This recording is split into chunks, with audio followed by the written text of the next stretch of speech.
Hello mga kabsat! It's me again, CJ, and it's another mini vlog.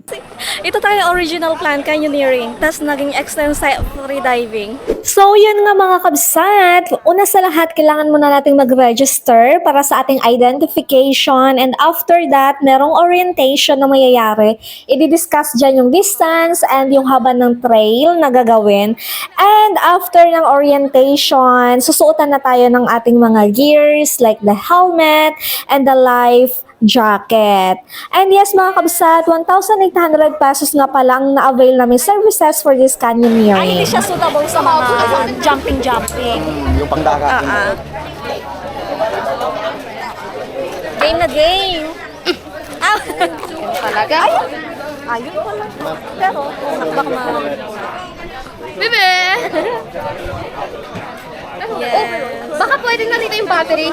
Baka mabasa eh. Ayun lang. Hindi pa pwede mabasa yan? Ay, hindi. Mas may plastic naman eh. Kahit pa, wala akong tiwala.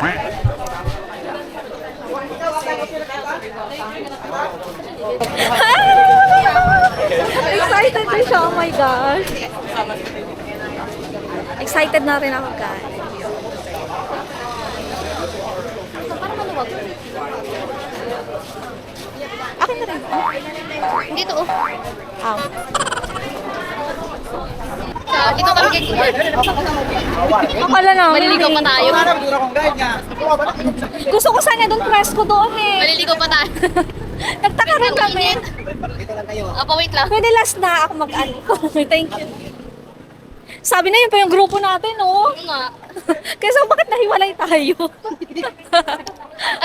Excited. Muntik pa tayo maligaw. Ayun yung zipline.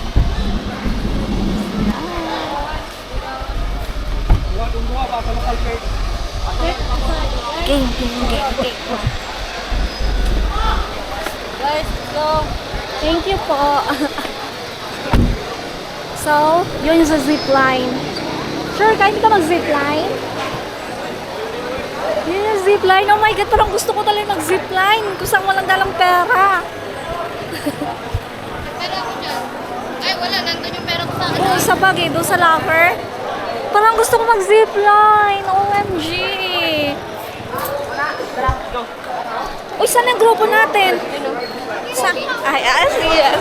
Si Pogi raw yung ano namin. Palatandaan kung saan yung grupo namin. At yun nga mga kabsat, nakarating na kami sa starting point from the shop kung saan doon kami nag-ayos kanina. And another orientation ulit dito. By the way, yung distance from the shop earlier to this starting point is only like 5 minutes van drive. Ganon. And while waiting, binigyan na rin kami ng parang bracelet na may QR code para matrack kami kung kami ay nakapasok at labas na ng kabundukan. Ay, tara na pag-zipline. Bye, bebe! Bye! Yes, zipline it is! Zipline. Oh, lalakad lang. Kala ko mo motor. Ito tayo maganta ng motor.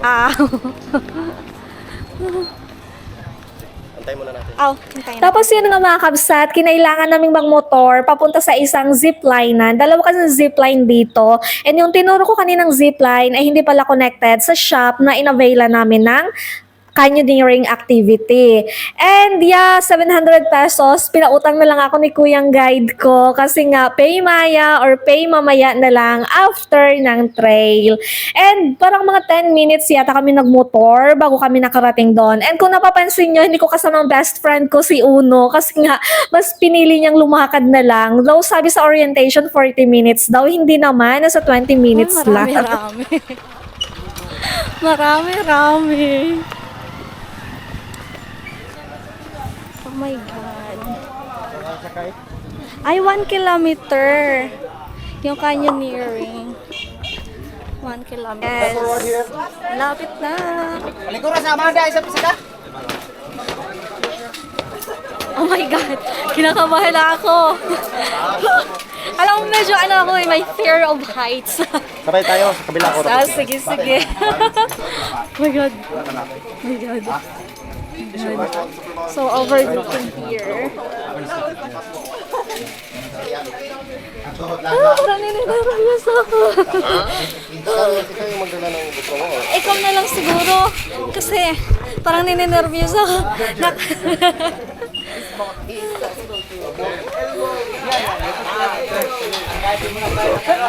Grabe ko ka nervyusa. Kaya gusto ko ng adventure pero grabe ko ka nervyusa.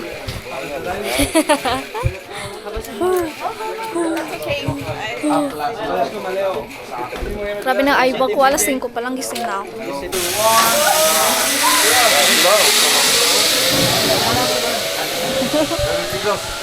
At yan naman mga kabsat, malapit na ako. Alam niyo, first time ko itong mag-zipline. Kaya alam mo, nandoon yung excitement, pero doon na rin yung kaba.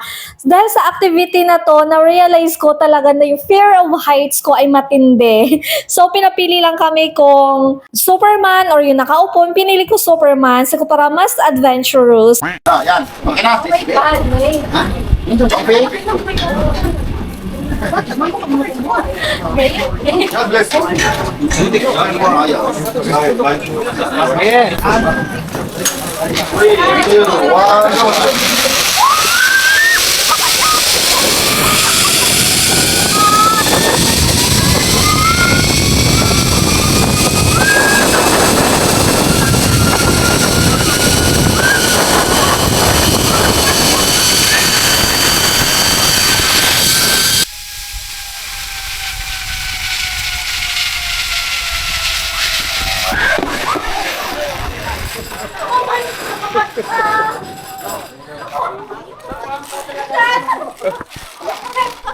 Grabe ka nervous! Wala pa yatang 5 minutes tayong naglalakad, di ba? Yan na siya, guys. 5 minutes? Ano? Ano wala 5 minutes? May 5 minutes. Sorry ha, sorry lang. Kalating oras na eh. Lumipad kasi kami. O, diba? Ako kasi naglakad eh. Namiya sa iyo eh. Hala, bundok pala talaga to, no? Oo. Ko kasi pababa talaga, paakyat pababa. Grabe. Grabe. Hindi ko kaya yung ano ako lang. Tingin ko mauuna akong tumakbo. Be, pwede rin ko sumamabilis, magpagulong-gulong ka. Ayos ka rin ha. Kaibigan pa talaga. Balik na lang kaya ako. Habang nandito sa ako, lapang sa kalagitnaan. Kahoy pala to. Kahoy. Kaya pa, be? Nanginginig na yung No choice. No choice. Wala nang atrasan. Dahil sa'yo nandito. Oh my gosh, patarik talaga, oh. Yan, patarik. Halabi, patarik ta. Parang nanginginig yung tuhod ko. Tingin ko ano, kikilos na lang ako pagdating ng bahay. Oh, ayaw mo pa yan. Nabawasan yung fats mo. Ang hila mo talaga. Pagod na pagod ako, be. Hindi, okay lang kayo kung sunod lang dahil hindi naman mabilis yung lakad eh. Ang aking best friend, oh. Ang tsura mo. Ang tsura. Ayapan mo ngayon, samantalang kahapon suka-suka ka. Pinag-diver ng diver. Di ba dun sa may sardines? Blue, ano siya, dual-dual Uy, grabe. Naninikip na yung ano ko nun sa Dual-dual tubig. siya. Alam mo, yun yung ano, kahinaan mo. Ito naman yung kahinaan ko. Ilang baso pa yung nainom mo, Mago? Baka isang pichel. Oo, tubig ng dagat. Oh my gosh, ang tarik, guys. As in. Grabe. Ulit pa kami bukas. Ay, oo. Snorkeling. Talaga? Pangit kasi yung buhay. Thank you. Sisit pa kami ulit sa sardines. Ay, nakaka-nervous pala, di ba, coral? So, ang puti ng dagat. Tapos biglang makikita mo yung kahati niya, ang itim. Parang, aray, ano ba to? Parang matakot ka talaga, magpapanik ka. Panik ako. Parang mag-atras ka. Hala, nakakatakot naman. Grabe ka, tarik. Picturean okay na. Pahawak daw. Natakot na ako. Oo, ay gumagapang. Siya yung video mo, hindi ako. Ako okay lang. Magbalinto Kaya yung may gumagapang. May gumagapang. Hala, grabe ka, tarik. Bien, parang pinagsisisihan ko na. Oo. Okay, ay! Sino lang yung Okay, ako sa sarili mo, pag-jump Mago? lang iniisip Kasalanan ko. mo ito lahat. Kaya yung bangin-bangin, may ano ako eh, fear of heights. Pero nag-zipline ka. Kaya nga sigaw ako ng sigaw eh. Untik na nga umiyak si Mami. Alam mo ba, be? Nakaupo pa lang, parang maduduwal na ako sa nervyos. Sige na akong sabi kay Kuya, kay Edward, Sabi ko na kinakabahan na ako. Hala, grabe katarik. Nag-makeup pa galing sa bahay, pitas ganito Gusto, natatakot ako dyan Oo, masyado. Kaya tama lang may ganito yung ano ko eh, kasi say ko pa may protection ng palad. Natatakot ako! Dala dito, Luyo. Oh my God! Ato sa dito, Ben. Relax na. Mag-upo ako, takot ako! Takot ako! Magapang tumayo ka. Ayok ka. Kailangan na mga 10 minutes daw. Ikaw may ginagawa nito rin kung magapang ka dyan. Tumayo ka.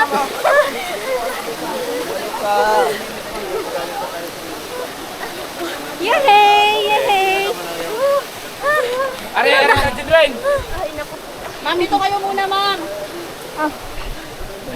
Dito!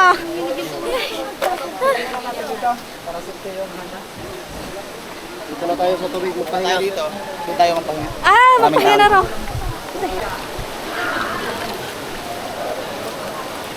Huwag lang masyadong mahigpit. Ang sakit kahapon eh.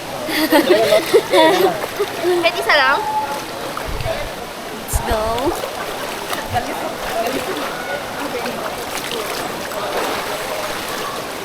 Mag-swim ako saglit. Ay, Mababaw lang. Anong ginagawa mo? Lumangoy ko.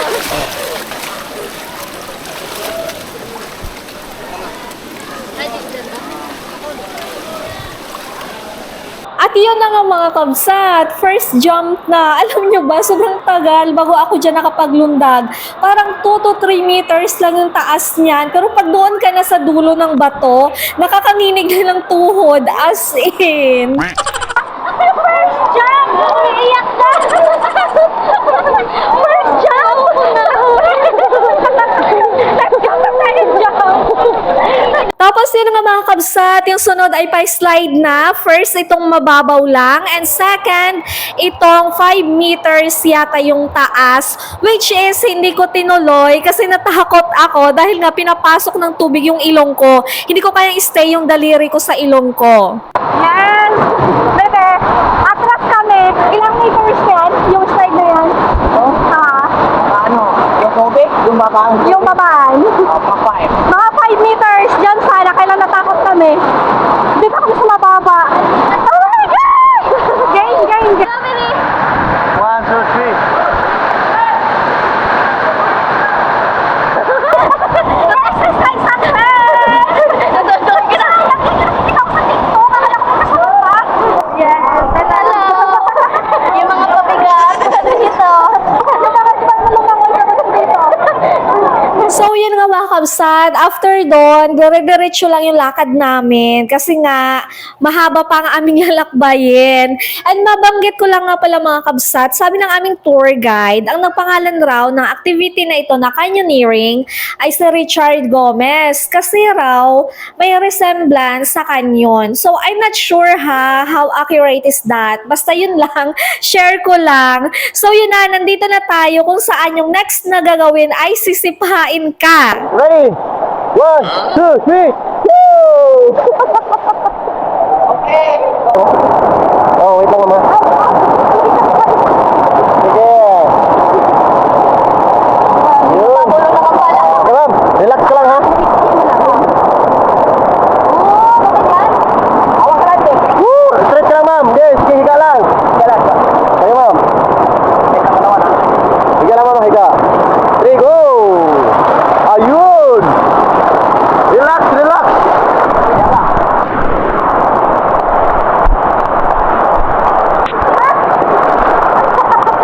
So, yun nga mga kabsat, hinila na lang kami ni Kuya Clark, siguro para magpabilis yung paglakad namin para sa next activity na another sipa na naman.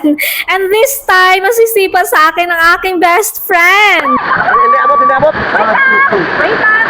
Ano na to? 1, 2, 3.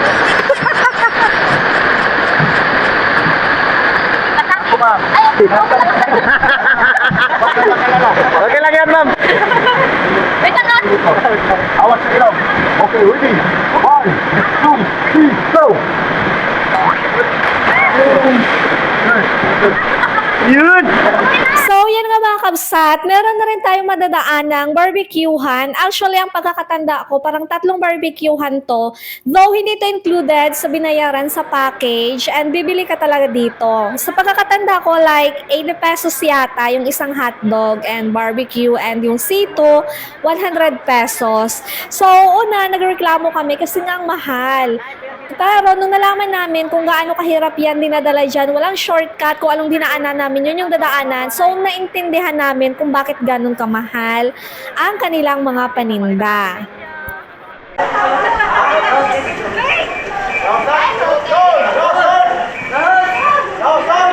Three, two, one, go!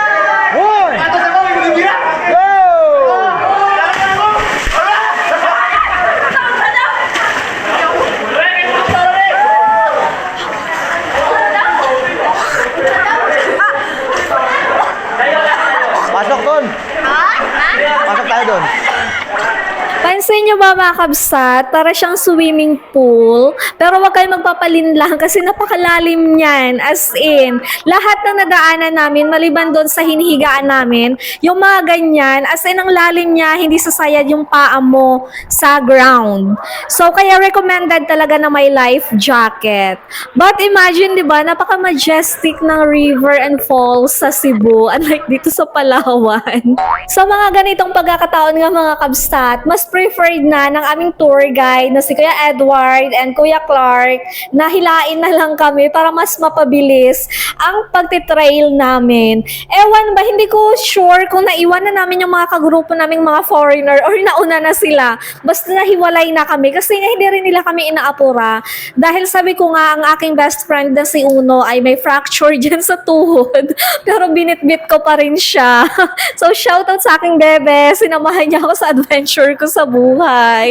So, yan nga. Malapit na rin kami sa 10 meters jump. Alam nyo ba, I was so excited pa nga na gawin yung 10 meters jump na yan kasi challenge yan sa akin ni Darling eh. Pero nung nandoon na, tulad yan, nakikita ko mga nakapila, like itong mga foreigner na to, na ang tatangkad na nila pero kinakabahan pa rin silang lumukso sa 10 meters jump. So, parang ninervyos ako. Kaya sabi ko kay Bebe, okay na ako. Ang mahalaga, nakarating tayo dito, nakita natin to, hindi na kailangan pahirapan sarili natin. Charot. So, hi! Shout out dyan sa kuya ko. Kuya ko, yung kuyang nasa likod. Pasimple pa lang siya nag-hello-hello dyan sa aking video. Hindi ko siya napansin. So, hello po sa'yo kung sino ka man. So, yan. Back out. Sinabi ko na lang sa aking tour guide na si Kuya Edward na siya na lang yung lumundag para may pang-insert ako sa video na ito. So, pumayag naman.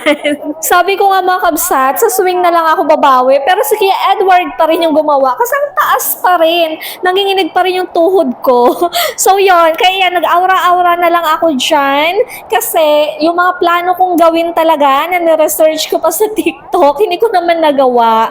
Dahil lang panguna ang aking takot. Alam niyo ba mga kabsat, ang napansin ko lang dito sa Kawasan Falls, mula sa simula sa kanina, hanggang sa pinaka-final na Kawasan Falls, Kawasan yan, may level-level lang. So, hindi ko lang siya na-note. So, yun nga, going back, ang napansin ko rito, kapag crystal clear, mababaw pa yan. Pero kapag bluish na yung tubig, my God, kung di ka marunong lumangoy, huwag ka na magtangka, at lalo na kung wala kang life jacket. So, anyway, ito nga pala si Gail, yung sikat na TikTokerist sa canyoneering. So yan, finally na-meet ko siya kasi ang tour guide namin ay pinsang buo niya pala. Kaya nagkaroon kami ng chance na makipagchikahan sa kanya.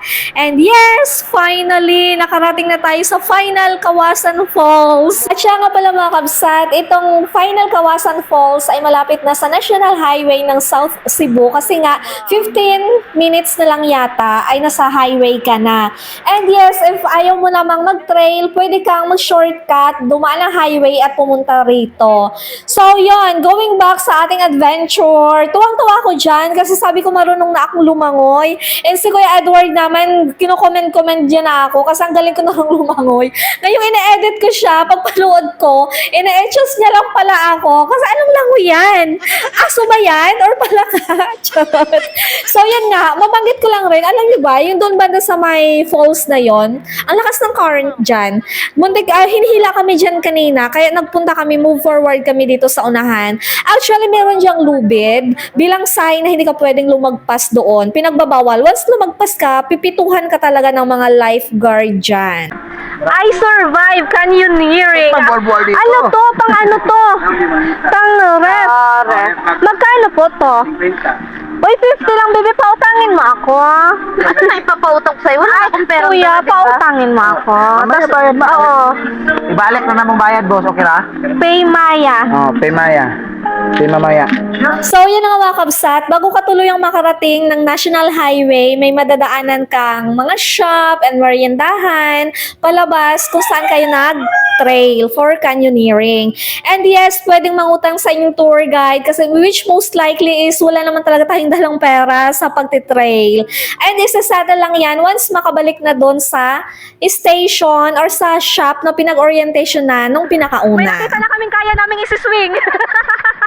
Ayun grabe ka mahaba Imposible pa, matakot ka. Say hi! Hi! Hi! Hi. Ang aming tour guide. Ay, hindi na tayo dadaan dun, Bert. Uy, mag-swing kami saglit. Saglit lang. Kaya yan. Yun ang alam ko yun namin. Kaya nga. Yan na lang. Tara, ito na lang ang kaya. May bayad? Magkano? Utang ka naman. Hindi, magkano? 10 peso lang. Ano be? Ikaw. Same lang doon. Sige. Wag na, tama na. Huwag na, mahaba pila. Hindi na pala, cancel na. Cancel na. Napapagod na rin. Tapos mahaba na rin yung pila. Gusto ko na rin matulog. Cancel, wala. Never nakaswing. Never nakaswing ang dalawang iyabab. Mga nervyosa. Sa Sikihor. Sikihor, layo na naman. Oo. Bigla ang flight na naman to. Papalayasin na kami ng asawa namin. Papalalayasin na kami ng mga asawa namin. Sige lang kami book. Oo, wala namang trabaho. Pero At yun nga mga kabsat, nasa endpoint na tayo ng canyoneering kung saan i-scan ang QR code natin, yung bracelet na sinasabi ko kanina, bilang patunay na nakalabas tayo ng kabundukan. Overall, nasa 5 hours yung pag-trail namin. Though naiwan na talaga kami dyan ng kagrupo naming mga foreigner kasi ang tagal namin nag-swimming doon sa final falls ng Kawasan. So yeah, thank you so much for watching mga kabsat. Hanggang sa muli. Bye for now, Kawasan!